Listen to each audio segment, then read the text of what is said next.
Doctor साहब, कारोबारी हफ्ते के पहले रोज ही पाकिस्तान स्टॉक एक्सचेंज में शदीद मंदी का रुझान रहा, जिसके बाद सरमायाकारों को अरबों डॉलर का नुकसान भी बर्दाश्त करना पड़ा है। पाकिस्तान में भी तमाम दुनिया में जी हलचल है और ये हलचल बढ़ने जा रही है सही। आने वाले दिनों में। और शदीद बहरान जो है वो आज जो एशिया के ममालिक हैं उनको भी लपेट में ले लिया।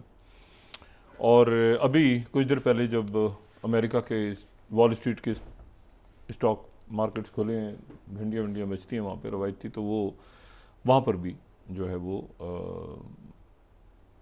जो सरमायाकार हैं उनके पैसे डूब रहे हैं जी अच्छा। और कल रात को नेतन्याहू बुडापेस्ट से, हंगरी से वो वाशिंगटन डीसी पहुंच गए। सही। और नेतन्याहू साहब जो हैं वो अभी वो उसकी ट्रम्प से मुलाकात होगी और उसके बाद वो एक press conference Netanyahu Donald Trump के साथ करेगा। मकामी वक्त जो है वाशिंगटन का वो 1 बजे का टाइम होगा और तल अवीव में 8 बजे शाम के, यानी कोई चंद घंटों के बाद नेतन्याहू और प्रेसिडेंट ट्रम्प मीडिया से गुफ्तगू उनकी होनी है। अच्छा, लेकिन ये सारा एक जो तलातुम है, ये एक बहुत बड़ी जंग जिसको कहें, और मैं अक्सर ही कहता हूँ कि शायद ये एक बड़ी आलमी जंग है और हम उसके दरमियान में से गुजर रहे हैं इस वक्त। तो हम छोटे छोटे वाक़यात को अपने मुल्क में भी देख रहे हैं, फिर खत्ते में भी देख रहे हैं, फिर कई फ्रंट्स भी खुल गए हैं। ये बज़ाहिर ऐसा लगता है कि, और जैसे स्पेनिश फ्लू आ गया था तो कोविड यहाँ पर आया और वगैरह वगैरह वगैरह, और अब उसमें तिजारती जंग भी आ गई है। और ये ज़हन में रखें कि जो तिजारती जंगें हैं ना, टैरिफ वॉर, ये तिजारती जंगें, ये तारीख़ में हमेशा ये हॉट वॉर्स जो है ना, प्रॉपर जंगें, उसमें तिजारती जंगों का बड़ा रोल रहा है।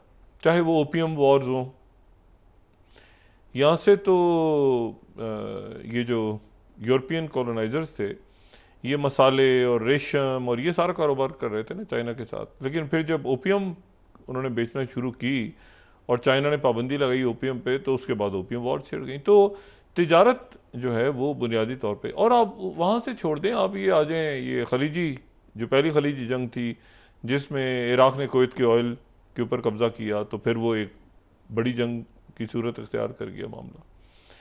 तो वसाइल के ऊपर जो है वो तो तारीख़ी तौर पे, या क्रीमिया वॉर्स हैं तो उस वक्त भी आपको रशिया और ऑटोमन्स नज़र आ रहे हैं कि जी यहाँ पे किसकी बालादस्ती होगी, किसकी बालादस्ती नहीं होगी। तो तिजारती जंगें जो हैं, इसी तरह यूरोप के अंदर जो, इवन अमेरिका में जो ये उनकी सिविल वॉर थी, तो ये civil war, American civil war भी एक तरह से तिजारती जंगी थी ना, कि एक तरफ जो है वो जो नॉर्थ की रियासतें थीं वो सनती रियासतें बन गई थीं, और जो जनूब की रियासतें थीं वो ज़रात पे थीं, और इसलिए वहाँ ज़रात चूँकि हो रही थी तो वहाँ ग़ुलाम उनको चाहिए थे, और इसलिए बरतानिया उनके साथ था।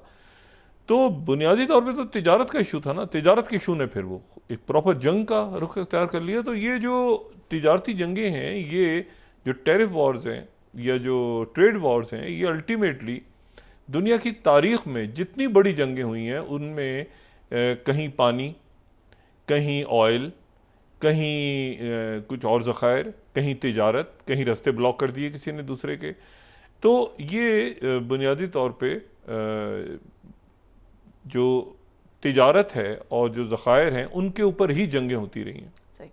इराक़ के अंदर अमेरिका आ रहा है ऑयल लेने के लिए, तो मतलब ये जो है ये बड़ी इंपॉर्टेंट बात है। और अगर सुपर पावर्स के दरमियान, बड़ी क़ुव्वतों के दरमियान अगर टैरिफ की जंग छिड़ जाए और वो उसके नतीजे में वो किसी भी वक्त, बहुत सारे महाज खुले हैं इस वक्त दुनिया में, बहुत कत्लेआम हो रहा है, जंगें छिड़ी हुई हैं, तो वो किसी भी वक्त जो है वो कोई एक कैलकुलेशन या मिस कैलकुलेशन जो है वो एक प्रॉपर जंग को जन्म दे सकती है। आप देखिए ना, अभी ये टैरिफ का ऐलान होने से पहले क्या हो रहा था, उससे 1 या 2 दिन पहले क्या हो रहा था, उससे 1 या 2 दिन पहले ताइवान को घेरा हुआ था चाइना ने, और ताइवान को टोटल मुकम्मल तौर पे ब्लॉकेट था, और हर तरफ से ताइवान जो है वो अमेरिका को या बाकी इत्यादियों को, हालांकि उसने अमेरिका को बहुत पैसे भी दिए हैं, उन्होंने ये भी कहा है ये जो अपनी चिप्स की पूरी मैन्युफैक्चरिंग है और ये सारी हम वहाँ पर भी लेके जा रहे हैं, आपको डोनेट भी कर रहे हैं, सब कुछ कर रहे हैं। लेकिन चाइना जो है, जो उसने जब घेरा, और ताइवान, अभी जो सिनेरियो है इस वक्त, उसमें जो बिटरनेस आ गई है। देखें, जब लोगों का जब खरबों रुपया डूब गया, ये लोगों का रुपया होता है ना। लोग कहते हैं यार स्टॉक में रख दो तो फ़ायदा होगा, स्टॉक मार्केट ऊपर जाएगी तो हमारा फ़ायदा हो जाएगा। तो जब ये स्टॉक मार्केट से पैसे गायब होते हैं तो ये बुनियादी तौर पे दो वजह आते हैं। एक तो स्टॉक का शेयर गिर गया और दूसरा लोगों ने पैसे पैनिक में निकलवाने शुरू कर दिए कि भाई ये तो यार स्टॉक मार्केट क्रैश हो रही है, अपने शेयर्स तो बेच के निकलो ना जल्दी से। तो शेयर्स अगर 100 रुपये के थे और वो 150 रुपये की तरफ जा रहे थे तो लोगों ने शेयर खरीद लिए। लेकिन जैसे ही वो 100 से 25 पे गिरे आके नीचे तो लोगों ने कहा यार जल्दी से शेयर निकालो कि ऐसा ना हो 25 भी ना मिले हमें बाद में। तो वो एक पैनिक में लोग खरीद भी रहे हैं और ये एक स्टॉक मार्केट भी गिर रही है पूरी दुनिया में। तो बात ये सारी कि इसमें अच्छा मैं आपको एक बात ही बताऊं, बड़े ज़बरदस्त जो है एक लिखारी हैं अमेरिका के, किसी तारुफ के मोहताज नहीं है, रॉबर्ट कैपलन। और जिस किसी ने भी ज्योग्राफी को हिस्ट्री के साथ मिला के पढ़ा है तो वो रॉबर्ट कैपलन को उसने ज़रूर पढ़ा होगा, चाहे उनकी मॉनसून हो या रिवेंज ऑफ ज्योग्राफी हो या उनकी जो है वो इन यूरोप शेडो हो या उनकी किताबें एशियाज़ कॉल्ड्रम हो या बाकी उनकी और भी बहुत सारी किताबें, रिटर्न ऑफ मार्को पोलोज वर्ल्ड है उनकी, कमिंग एनार्की जो है वो बड़ी मशहूर है, एंड ऑफ द अर्थ उनकी, ये तो खैर मास्टरपीस है उनका रिवेंज ऑफ ज्योग्राफी। और वो बहुत सारी उनकी बुक्स हैं रॉबर्ट कैपलन। तो रॉबर्ट कैपलन की नई एक किताब आई है अभी बिल्कुल, और वो जो किताब है उसका नाम है वेस्टलैंड। बड़े अरसे के बाद उनकी कोई बहुत ज़बरदस्त, सारी ज़बरदस्त किताबें, ये जो किताब है ये इनकी बड़ी उम्दा किताब है। और ये जो वेस्टलैंड है इसमें a world in permanent crisis, a world in permanent crisis, wasteland. अच्छा, ये वेस्टलैंड जो है ना, मैं अभी ज़रा आज के हालात के ऊपर गौर करने से पहले, लेकिन उसमें जो रॉबर्ट कैपलन ने जो बात की है ना, रॉबर्ट कैपलन ने बड़ी एक इंटरेस्टिंग उसमें बात की। और ट्रंप, वो कह रहे हैं कि ट्रंप का जो आना है वो अमेरिका के डिक्लाइन का, तेज़ी से अमेरिका के जवाल का सबब बनेगा। और लेकिन इस दौरान जो है वो चाइना और रशिया में भी क्राइसिस जन्म लेते रहेंगे, लेकिन अमेरिका का डिक्लाइन जो है उसको तेज़ करेगा ट्रंप। ये रॉबर्ट कैपलन की उस किताब का बुनियाद। अच्छा, इसमें जो इम्पॉर्टेंट इंटरेस्टिंग बात है वो ये है कि वो उसमें एक रियासत का वो जिक्र कर रहे हैं, एक मुल्क का जिक्र कर रहे हैं जिसको तारीख़ में हम याद रखते हैं विमर रिपब्लिक के नाम से या विमर स्टेट के नाम से या उसको जो भी उसका नाम नहीं। ये जब दूसरी जंग अज़ीम तक, पहली जंग अज़ीम के ख़ात्मे से दूसरी जंग अज़ीम के दरमियान जर्मन्स का बहुत बुरा हाल था। अच्छा, जर्मन जो है ना, जर्मन कौम, मैं अभी ये जो करंट सिनेरियो है उसके साथ ये बहुत सूरत हाल मैच करती है। जर्मन्स, ये हुआ कि पहली जंग अज़ीम से पहले जर्मन्स को यकीन था कि हम जीत जाएंगे, बड़े खुश थे, वो बड़े खुश थे और उनको यकीन था कि हम जो है ये पहली जंग अज़ीम जीतेंगे। अच्छा, जर्मन जो है वो 19वीं सदी में जर्मन्स इकट्ठे भी हो गए थे और उन्होंने जो है वो इकट्ठे होने के बाद वहाँ पर जो है वो बिस्मार्क रिपब्लिक जिसको कहते हैं, कि उन्होंने बहुत सारी उनकी रियासतें मिल गई थी और वो उन्होंने एक इकट्ठे होके वो कोशिश कर रहे थे कि किसी तरह से ये बरतानिया और फ्रांस और ये जो नीदरलैंड तो पुर्तगाल जिस तरह दुनिया में वो पहुँचे हैं और एक तरह से वो एक इम्पीरियल सल्तनत बन गए हैं, इसी तरह जर्मनी को भी बनना चाहिए। तो जर्मन्स ने जो है वो उसके बाद ही हुआ कि उनके जो बिस्मार्क जो थे उन्होंने इकट्ठा किया और इकट्ठा करके उन्होंने मुख्तलिफ रियासतों को आपस में जोड़ा और इत्तेहाद किया उनका। और बिस्मार्क जो हैं वो उसके बाद वो बिस्मार्क रिपब्लिक कहलाती है।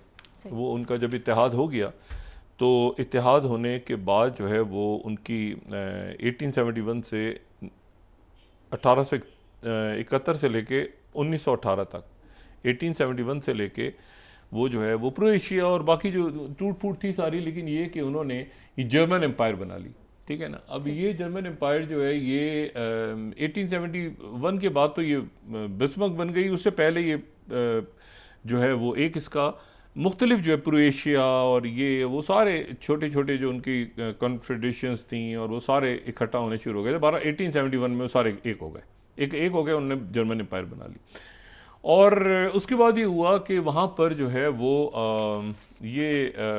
जो दरमियान में कुछ अरसे के लिए जो है वो ये वज़ीर आज़म रहे वहाँ के बिस्मर्क, और बड़ा इनका नाम है ऑटो वॉन बिस्मर्क के नाम से ये। और दूसरा फिर ये हुआ कि इनके इस दौरान जो है वो फ्रेडरिक सोएम आए, और फ्रेडरिक सोएम जो हैं वो फादर थे विलियम दोइम के, ठीक है। अच्छा, विल्हेल्म दोइम के, विल्हेल्म, अगर मैं सही तरह उसको प्रोनाउंस करूँ, विल्हेल्म दोइम के वो फादर थे। वो सिर्फ 99 दिन तक रहे और उसके बाद फिर वो जो है ये दोनों शख्सियात ही बड़ा इंपॉर्टेंट रोल प्ले करती हैं। यानी बादशाह को, जर्मन बादशाह को कैसर कहते हैं, तो कैसर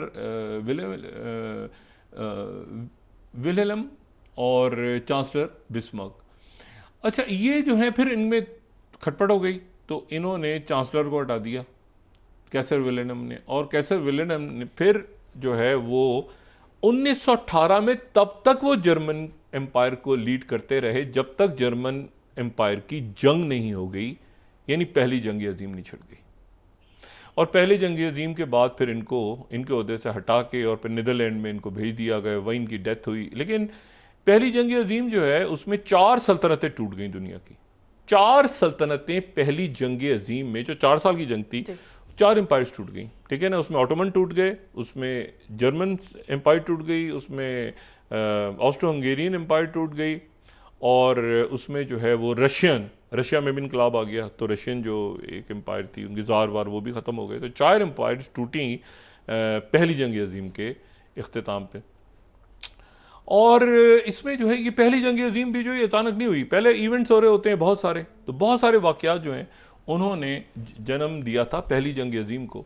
यानी उससे पहले अगर हम देखें तो क्रीमिया वॉर हो रही है, ठीक है ना, 19वीं सदी में क्रीमिया वॉर हो रही है ऑटोमन्स के दरमियान और सोवियत यूनियन के दरमियान, इसीलिए सोवियत यूनियन भी पहली जंग अजीम के अंदर कूदा हुआ था। और फिर उसके बाद फ्रांस और क्रोएशिया का आपस में झगड़ा था।